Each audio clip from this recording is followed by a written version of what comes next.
بسم اللہ الرحمن الرحیم نحمدہ ونصلی علی رسولہ الکریم اما بعد۔ جب آدمی اپنی زندگی کی کوئی ترتیب نہیں بناتا تو یہ کٹی ہوئی وہ پتنگ ہے جو ہوا کے رخ پہ اڑتی چلی جائے گی۔ کچھ دیر تک تو یہ اوپر اڑتی رہے گی، اس کے بعد اوپر سے دباؤ ہوا کا ایسا پڑے گا کہ یہ نیچے آئے گی، اور جب نیچے آئے گی تو پتنگ صحیح سلامت کم رہ جاتی ہے کہ پتنگ کے لوٹنے والے بچے دوڑتے ہیں، کوشش کرتے ہیں کہ صرف میں لے لوں، اور اکثر ایسی کوششوں میں وہ پتنگ پھٹ جاتی ہے اور کبھی بچ بھی جاتی ہے۔ اسی طرح کے ایک آدمی کی زندگی جو ہے یہ کٹی پتنگ ہے، یہ وقت کے دھارے کے ساتھ جدھر جدھر کا رخ ملے گا ادھر بہتی رہے گی، اور انجام کار یہ ہوگا کہ یہ کسی کام میں نہیں آئے گی، کسی کے کام میں بھی نہیں آئے گی اور خود کے کام میں بھی نہیں آئے گی، اسے ختم ہو جانا ہے۔ سمجھداری کی بات تو یہی ہے سیدھی سیدھی کہ آدمی صبح سے لے کے بستر پر جانے تک، صبح اٹھا اور بستر پہ جانے تک اپنے ہر کام کی ایک ترتیب بنا ڈالے کہ اس وقت مجھے یہ کام کرنا ہے، اور جب تک ترتیب نہیں بنے گی سارے دکھڑے تم رو لو یا میں رو لوں یا کوئی بھی رو لے، شیطان اس دکھڑے اور اس غم کو بھی بڑے احسن طریقے میں دکھاتا ہے کہ میں اپنی زندگی سے غافل کہاں ہوں، میں تو ہر وقت پچھتاتا ہی رہتا ہوں۔ تو اللہ نے ہر وقت پچھتانے کے لیے پیدا نہیں کیا ہے، غلطی ہو جائے تو توبہ کر لے اور بار بار پچھتائے نہیں، اللہ کی یاد میں لگ جائے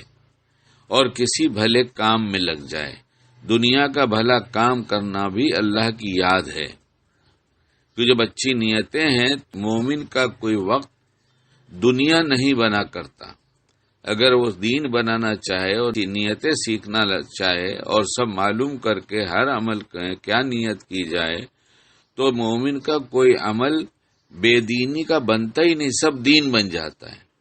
اور جہاں نفس شیطان نے دھوکہ دیا اور بے دینی کا کوئی کام کرایا تو یہ فوراً کی توبہ پھر دین بن جاتا ہے۔ اس لیے یہ سمجھ لو اچھی طریقے سے کہ اچھی نیتوں کو ایسے جو دنیا کے کام کر رہا ہے وہ تو اس کا دین بن ہی رہا ہے، اور نفس شیطان ساتھ میں لگے ہیں، غفلت پیدا ہوگی، کچھ بھول چوک ہوگی، تو اس بھول چوک کے بعد اللہ مہربان فوراً ایسے پکڑ نہیں لیتا، بلکہ پورا موقع مل جاتا ہے کہ ہم اس پہ توبہ کر لیں، اور جب توبہ کر لیا تو توبہ کرتے ہی متقی بن گئے، تو یہ ہماری بھول چوک سے بھی ہمیں نفع ہو گیا، ہم نے اس سے نفع اٹھا لیا، ہم متقی ہو گئے۔ اس لیے کہ جس وقت بندہ توبہ کر لیتا ہے اللہ اس کے گناہوں کو معاف کر دیتا ہے۔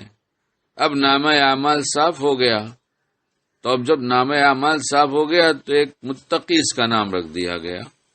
چند منٹ چند سیکنڈ پہلے گناہ کیا تھا تو گنہگار لکھا جا رہا تھا، لیکن گنہگار ابھی لکھنے نہیں پاتے فرشتے کہ مومن بندہ توبہ کر لیتا ہے تو پھر گنہگار کے بجائے آگے لکھ دیا جاتا متقی ہے۔ اور متقیوں کے لیے دنیا اور آخرت کے سارے عیش ہیں۔ تقوی حاصل کرنے کے لیے اللہ نے رمضان بھیج کر بہت بڑا احسان کیا تاکہ متقی بننا آسان ہو جائے،